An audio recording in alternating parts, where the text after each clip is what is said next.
दोस्तों आज हम समझेंगे श्रीमद् भगवद गीता के 8वें अध्याय का 26वां, 27वां और 28वां श्लोक। 28वां श्लोक भगवद गीता के 8वें अध्याय का अंतिम श्लोक है और इसलिए ये एपिसोड 8वें अध्याय का अंतिम एपिसोड होगा।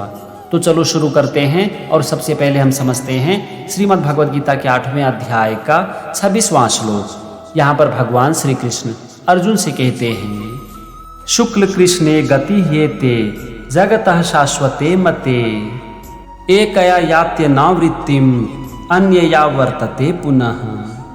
तो चलो सबसे पहले हम 26वें श्लोक के एक एक शब्द का मतलब समझते हैं और यहाँ पर सबसे पहला शब्द है शुक्ल कृष्णे और इसका मतलब होता है शुक्ल और कृष्ण अर्थात देवयान और पितृयान। इसके बाद है गति और गति का मतलब होता है मार्ग। अगला शब्द है हेते, इसमें दो शब्द हैं ही और एते। ही का मतलब होता है क्योंकि और एते मतलब ये दोनों प्रकार के। फिर है जगतः और यहाँ पर इसका मतलब है जगत के। इसके बाद है शाश्वते और इसका मतलब होता है सनातन। सनातन का मतलब होता है जिसकी ना तो कोई शुरुआत हो और ना ही कोई अंत। फिर है मते और मते मतलब माने गए हैं। तो यहाँ पर पहले वाक्य का मतलब हुआ क्योंकि जगत के ये दोनों प्रकार के शुक्ल और कृष्ण अर्थात देवयान और पितृयान मार्ग सनातन माने गए हैं। 24वें और 25वें श्लोक में भगवान ने दो प्रकार के मार्ग के बारे में बात की है और इसी के बारे में यहाँ पर कहा जा रहा है।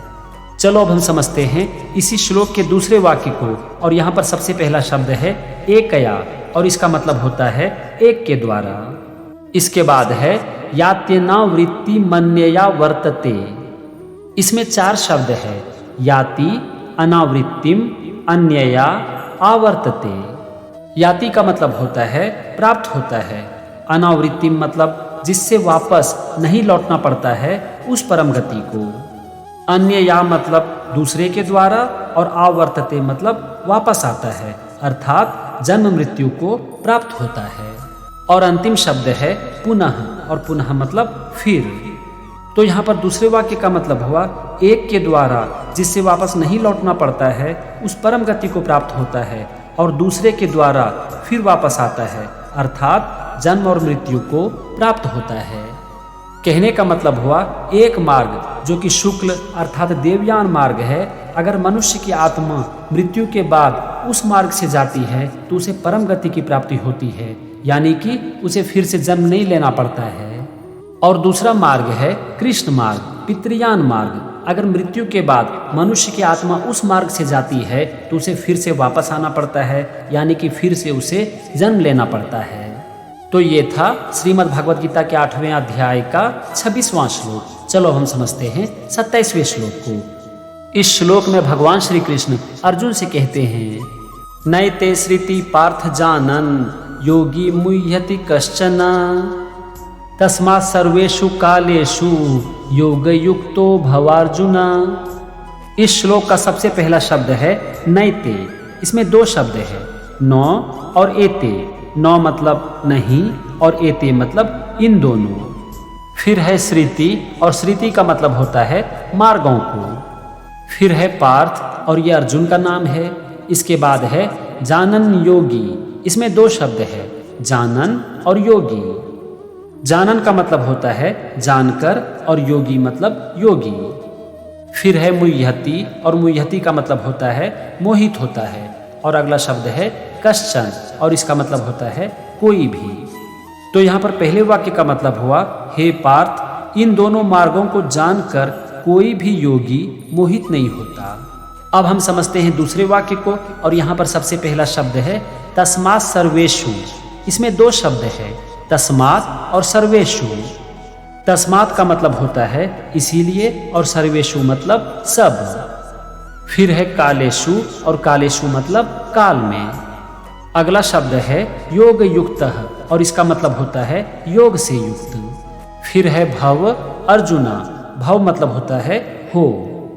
तो यहाँ पर दूसरे वाक्य का मतलब हुआ इसीलिए हे अर्जुन सब काल में योग से युक्त हो।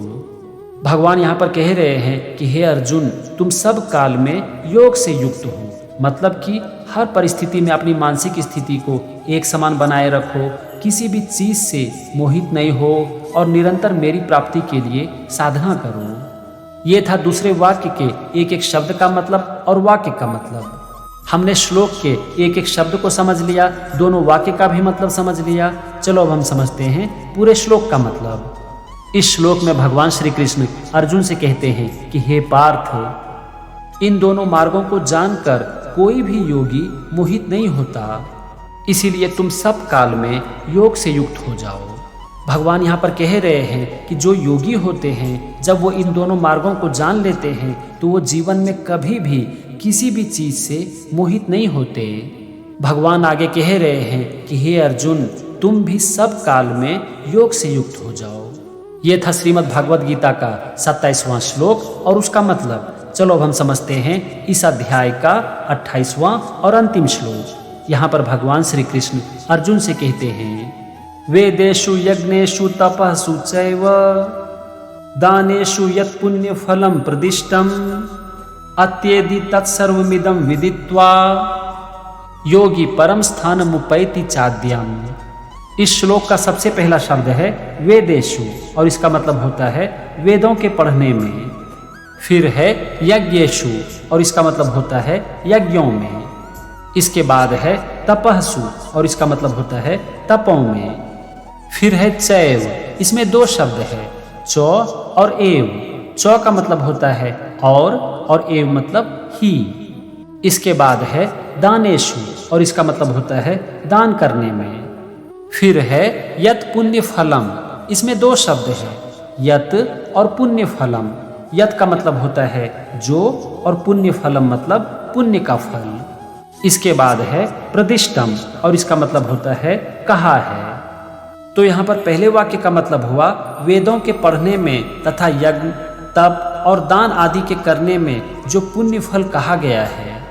कहने का मतलब हुआ कि ऐसा कहा गया है कि वेदों के पढ़ने से, यज्ञ, तप और दान आदि करने से पुण्य फल मिलता है। अब हम आते हैं दूसरे वाक्य पर और यहाँ पर सबसे पहला शब्द है अत्येति और इसका मतलब होता है उल्लंघन कर जाता है। फिर है तत्सर्वमिदम, इसमें तीन शब्द है, तत्, सर्वम और इदम। तत् का मतलब होता है उस, सर्वम मतलब सबको और इदम मतलब इसको। इसके बाद है विदित्वा और विदित्वा का मतलब होता है जानकर। फिर है योगी, परम। योगी का मतलब योगी और परम मतलब परम यानी कि सर्वश्रेष्ठ।